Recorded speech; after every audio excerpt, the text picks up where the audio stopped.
Dude, I think I texted you when I heard you were in Glengarry Glen Ross. That's going to be on Broadway. I am psyched for this. Yeah. How are you prepping for this thing, man? Well, when I get out of the fetal position, I've just been running the lines, been working with an acting coach. And it's not like you've never acted. I mean, you've been in Breaking Bad. I know, at the but very like I'm least in there here, man. with some heavy hitters. So, but the good thing is like I think they're going to be carrying it. So I feel like I've joined I'm a Division II player that's on that just got on to Alabama. It's Kieran Culkin, Bob Odenkirk, Michael McKeon. So I mean, those guys. They're gonna crush it. So all I gotta do is just game manage. I'm gonna be a game manager. You're the Ed Harris role, right? Yes, I am. I play the bald guy. Isn't that odd that you get that role, man? Isn't that strange, Bill? No, it's good. Well, they can't have a not bald guy play it because then the liberals will get upset.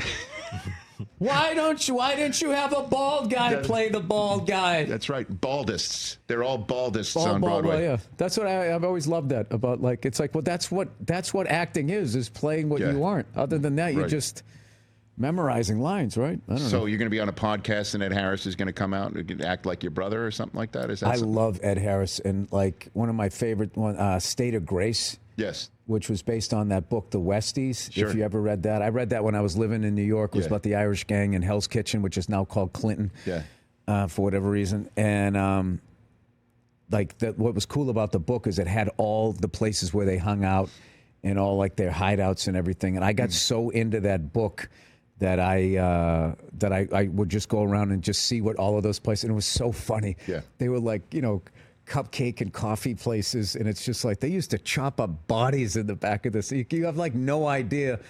It's one of the fascinating things about like being in New York, because unlike like LA, like it just crushes me the amount of beautiful buildings that they knock down out here. Yeah. And also with these fires out here, like I would put this up against anybody. I think Los Angeles has the most beautiful like homes, architectures, those Spanish revivals, the craftsmen's, the Art Deco stuff.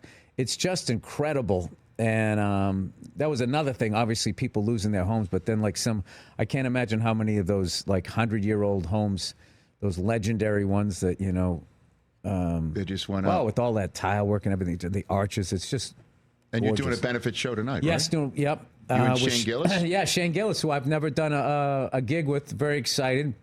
Dude, to do that. And Andrew Santino and Dean Del Rey are also going to be on, yeah. That's fantastic. Yeah. When Shane Gillis went on ESPN and called Nick Saban Alabama Jones because of the hat that he had on, it looked like, did you see that? Yeah, I did see that. That was fantastic. That was absolutely hilarious, man. Yeah. So you and Shane Gillis tonight going to raise some money. By the way, that was my way of just kind of bringing up Billy Corgan to you minutes ago when I asked if Ed Harris is going to go on a podcast and ask if you acted like is your that brother. what that was? That's what that was. Yeah. Well, was that? People want to know. Were you really pissed? Huh? Listen, I don't like talk about your stuff. Yeah, I don't. And so like Howie did what he did. Yeah.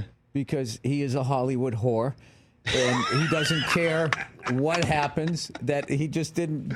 Okay. You know, he could have said something, and he just just threw it brings out there. up all that weirdness. Billy's fine. I mean, that's the first time I ever met him, but it was like fine or whatever. He's a but like, diehard I did sports not fan, by the way. appreciate what Howie did. No, not okay. at all. All right. So no, but he's like Howie, so he's like sort of hard to hate. You know what I mean? How do you like hate a germaphobe? He's like not threatening. He just walks with his arms in so he doesn't rub against curtains that he owns. That's the weirdest thing about him. He's a strange man. He came on this show and he just bounced off the walls, literally, when he came in here. Yeah, right? that was early on. That was one of the over first 10 days years for like ago. an hour. He stayed forever. He wouldn't leave. So when do you go to New York? Just now? Is this happening now? Rehearsal start in February. So then I head out there and you're in a David Mamet play, dude, on Broadway. That's pretty freaking cool. Yeah, it is. Catch the Rich Eisen Show every single day on the Roku Channel, 12 to 3 Eastern, for free.